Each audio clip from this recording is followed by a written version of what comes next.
A paz do Senhor seja com todos.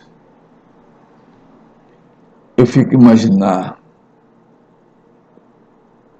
o que é vida. Vida, o que será vida? Longevidade ou vida curta? Não sabemos os porquês. Porém, existem esses parâmetros. Um vive mais e outros menos. Bem, como se dá a vida eterna? Ou como ganhar a vida eterna? Bem, nós temos um corpo físico com um percentual de matérias sólidas e líquida. Esse percentual nós chamamos de carne e que é sólida, é líquida, que é sangue, as quais se misturam. Mas existe uma terceira matéria, eu posso falar que é pneumática, que é a alma, é um sopro de Deus. Um sopro de Deus que é a nossa vida. Bem, já que existe um corpo físico, contém esses três, um corpo físico que contém esses três componentes, como podemos explicar a vida neste? E o que o faz existir, ou o que fez existir esta vida?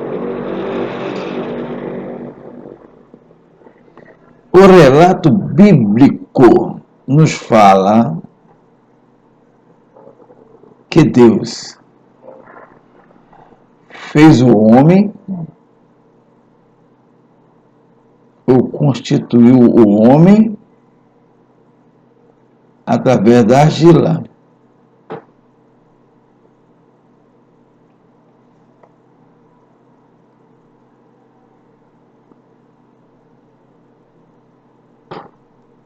Através da argila.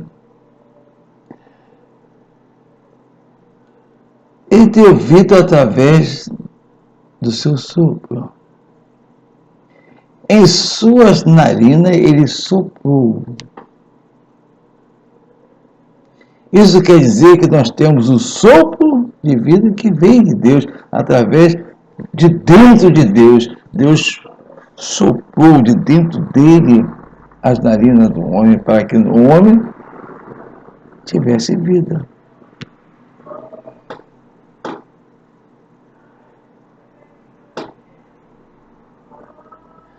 Vamos lá. Para moldar, a argila precisa de líquido. E esse líquido, essa matéria líquida só poderia ser água. E o Senhor, Deus usou a matéria líquida, moldou o homem à sua imagem e semelhança.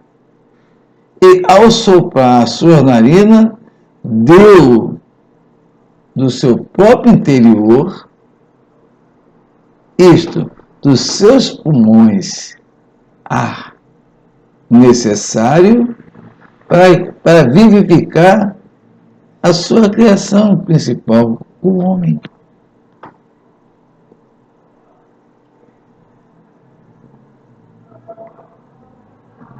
Então, temos três matérias.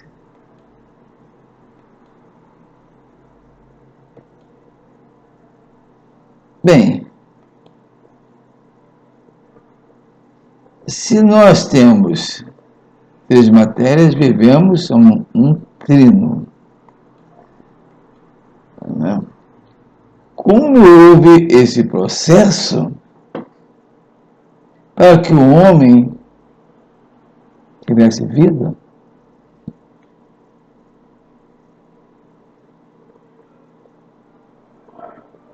Hein? Então nossa vida dependeu e depende até hoje do sopro de Deus.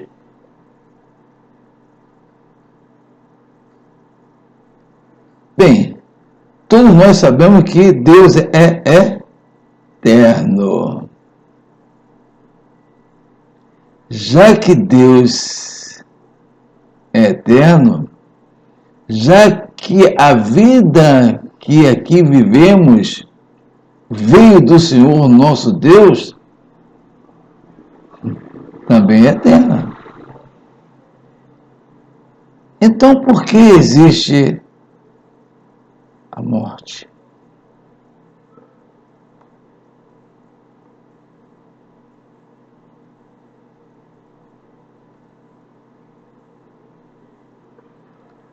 Bem, a própria Bíblia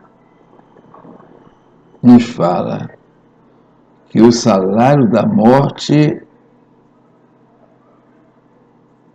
que o salário do pecado é a morte.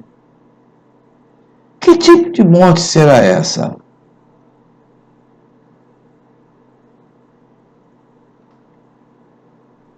E por que o pecado é pago com a morte?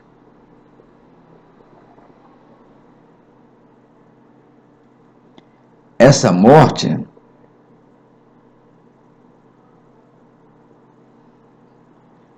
a Bíblia nos fala que é o dano que o pecado causa ao homem ao arranhar a imagem e semelhança de Deus.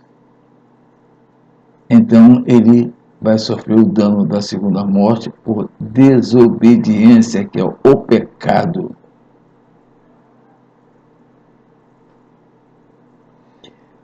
E esse dano da segunda morte está descrito na Bíblia, no livro de Isaías, no capítulo 66, nos últimos versículos 22, 23, 24.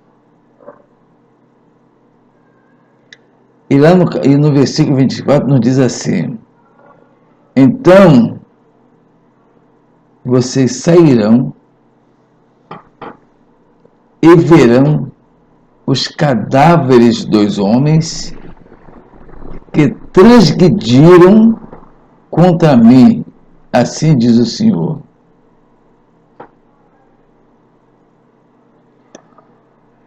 Porque o seu verme nunca morrerá, nem o seu fogo se apagará. Eles serão um horror para toda a carne. Em outras versões, também fala que são vermes. Um verme que nunca morre, num fogo que nunca se apaga. E essa segunda morte, num fogo que nunca se apaga, e o homem vai ser um verme, num fogo que nunca se apaga, e ele nunca morre. Mas então vai sofrer no inferno. Esse fogo está configurado como inferno. E lá no livro de Apocalipse, o último livro da Bíblia, confirma isso. Lá em Apocalipse 2, versículo 11, está confirmado. Confirma no Apocalipse: aquele que tem ouvidos, ouça o que o Espírito diz às igrejas. O vencedor, de modo algum, sofrerá o dano da segunda morte. E lá no livro de Apocalipse 20, versículo 14, e no versículo 15, diz assim: e a morte e o Hades, que é o inferno, foram lançados no lago de fogo. Esta é a segunda morte, o lago de fogo. E todo aquele que não foi achado escrito no livro da vida foi lançado no lago de fogo.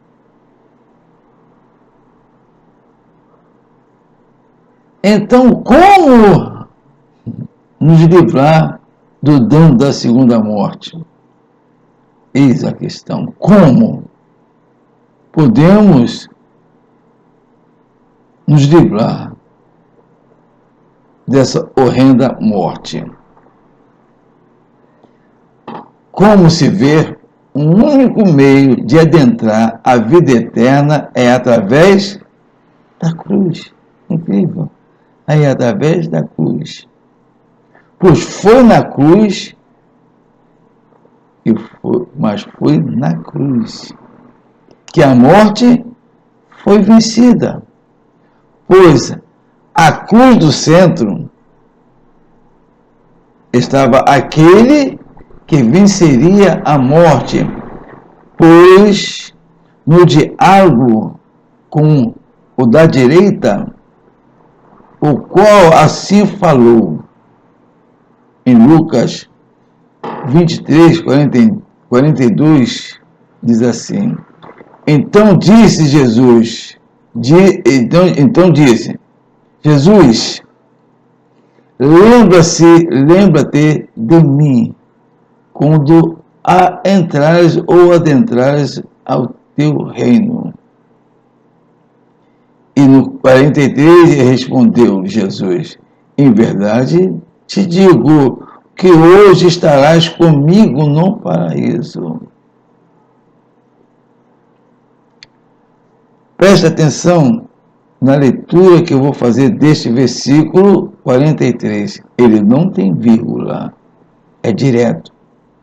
Respondeu Jesus: em verdade te digo que hoje estarás comigo no paraíso.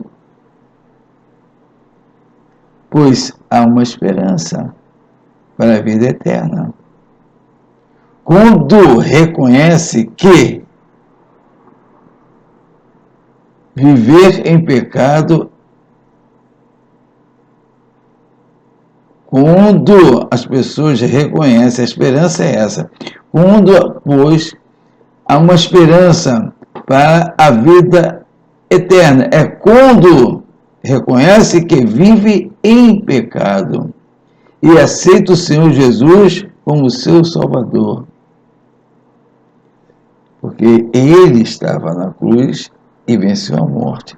Então, para que nós possamos vencer essa morte, nós temos de confessar que somos pecadores, como aquele homem que estava à sua direita reconheceu. Porque o diálogo, lá no livro de Lucas, no capítulo 23, há um diálogo entre os três que estavam na cruz. Mas o da direita reconheceu que era pecador. Ali ele confessa os seus pecados a Jesus e foi salvo. Mas aquele hoje estarás comigo no paraíso, é hoje. Você está do lado direito da cruz do Senhor ou está do lado esquerdo? Você vai confessar pecado, mesmo estando na mesma condenação daqueles homens estavam naquele dia, mas naquele dia, para você, para mim, ou para todos nós que estamos aqui, ainda na terra, é hoje. Porque você não sabe o dia da manhã. Você não sabe o segundo que está para vir. Pense nisso, pois Jesus ainda te aguarda. Que o Senhor te proteja, que o Senhor te guarda, que o Senhor faça resplandecer o seu rosto sobre ti e te dê a paz. Amém e amém.